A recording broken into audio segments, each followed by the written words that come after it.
afternoon, everyone. I am with Kevin Kelly. Kevin Kelly is a seminarian from Saint Charles Borromeo Seminary, and he is studying for the priesthood. He is a seminarian studying for the Diocese of Arlington, Virginia. As you probably know, the seminary houses many students from across the country. Many people may think, I don't know how many do still, think that the seminary at St. Charles is just for seminarians studying to be priests of the Archdiocese of Philadelphia. That is not the case. If that was the case, we would probably have been closed 50 years ago, because we need many students to fill our seminary and to make it viable and sustainable. Well, anyway, we are happy to have many dioceses and archdioceses, and may I say, and Kevin can help me with this in our interview, maybe even a few religious congregations of men who are studying from religious orders, who are studying at the seminary for the priesthood of Jesus Christ. Well, anyway, Kevin is with me today in this beautiful sitting room in the Parish Office Center, in which he and another seminarian use when they're here on Thursdays. They have, the seminary, as you know, has asked St. Mary's Parish to partner with the seminary in inviting seminarians to have an on-site experience. And I guess that's the best way to describe it. An on-site experience of a parish life for people who are studying to be priests. Like, what is it like? What do you do, Father? And what should I get myself prepared for? Because I could be studying all the necessary requirements of academics in the seminary, but I have to make sure I know how to use that in a practical way in parish life. Exactly. And that's why this seminary, since after the Second Vatican Council, has instituted what is known as the apostolate, coming from the Latin word apostle, which means one being sent. And so the practical experiences. And believe it or not, Thursday was chosen as the day because that was the day that the seminarians in Italy went out. They went out in Rome on Thursday. So the United States adopted that. So what's good for Rome is good for the United States. So the seminarians in the United States also began to adopt that policy of going out on a Thursday. So they don't have class on Thursday at the seminary. This will be their, so to speak, class. They will learn all those experiences. So Kevin is with us, and he's with Santiago, and I'll introduce to him tomorrow to you. But I just want to talk to you, Kevin. Welcome. Thank you, Father. Thank you all for having me. Oh, it's a pleasure to be with you. I really enjoy having seminarians come to the parish. I think it's beautiful, and anything that we can do, and I can do personally, to helping your formation as a future priest, please take advantage of this opportunity, because not only myself and the parishioners and the staff and the faculty, but we're excited to partner with you and help you in any way we possibly can. Can you tell our good people, first of all, your family, like mom and dad, you have a sister and brother, like what's your home parish? I did mention already, I get too excited, I already mentioned your home diocese. Can you tell us a little personal about yourself, and so that everyone can know who you are? Sure thing, Father. So, as Father's already mentioned, I'm from the Diocese of Arlington. I'm from a small town called Manassas. Some may be familiar with it as a site in the Civil War. It's where the Battle of Manassas, or it's also called the Battle of Bull Run, was fought. And that's where I've spent most of my life. I'm one of 12 children, born to two Irish Catholic parents who actually met and got married in Ireland before then moving back to the States, where they raised the 12 of us. I went to school there in Virginia to a Catholic high school called Seton School. I went to Franciscan University of Steubenville, where I studied Latin, Greek, and German. And then I worked IT for a number of years. So I had some experience in the working world, and so always raised in the faith, always trying to practice my faith. But it was only in the last few years that the Lord really started speaking to me in a way that indicated seminary is something you should check out. It's the way you should go. now I'm in my 4th year of seminary at Saint Charles, and I've learned a lot, grown in many ways. I'm excited now to be here at the parish and just to experience what I can and learn as much as I can in preparation for the priesthood. So Kevin, thank you. So you say you're in your 4th year of formation. Can you just tell our viewers, maybe perhaps, are you what is known like in a graduate level of seminary? And when you say your 4th year, like how close are you to ordination? And so they have a perspective of like what the seminary is like as far as years in academic is concerned. Right. That's actually a very common question I get asked quite a bit is, how long are you in seminary? Oh, you've been in seminary a while. Are you a priest yet? Do we call you father? And so, happy to explain a little bit more about that. So actually there's 2 divisions in seminary. There's what you would call minor seminary, which is usually devoted to philosophic studies, also generally, more focused on the human formation, just to help you live the rhythm of seminary day in and day out. And, of course, that includes your spiritual development. For some, that would be, taking classes as if you're going to college, and that would be a 4-year program. For myself, having already gotten an undergraduate degree, they had a special year program called pre-theology. And so I did a 2-year program of pre-theology before, and that was considered my minor seminary time. Now I'm in major seminary, and major seminary is whether you go through college or pre-theology in your minor seminary, you go through major seminary together. So I'm with people of all ages, of all different backgrounds, studying theology together. That is at the graduate level. We're working towards 2 different masters. One is a Master's in Divinity, the other is a Master of Arts in Theology. That's great. And that's a 4-year program. So if you ever hear the phrase first theology, 2nd theology, 3rd theology, or 4th theology, that refers to that major seminary time of graduate work in theology going through 4 years. Right now I'm in 2nd theology, to give you a perspective. So after this year, I would have 2 more years, God willing, of seminary before being ordained a priest. Well, Kevin, thank you. That makes it clear to me, and I'm sure clear to many of the viewers out there.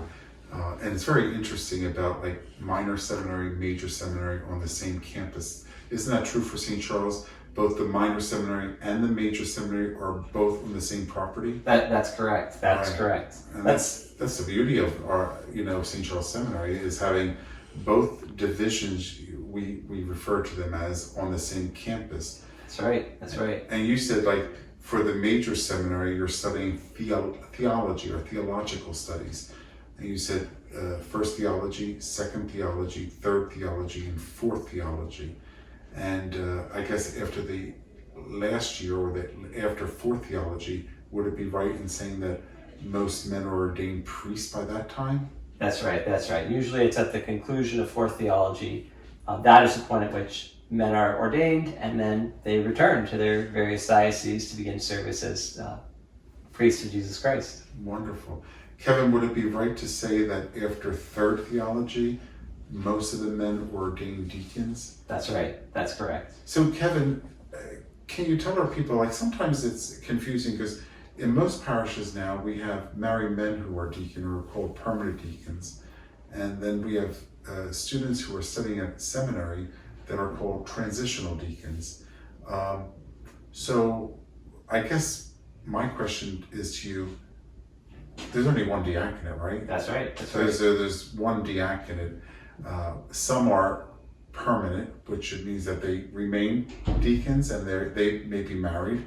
But there's other people who are studying for the priesthood and they go on. So is there a particular amount of time that you remain a transitional deacon? Or does the church law permit it to be extended? Do you know of anything, or what's the usual occurrence? Sure.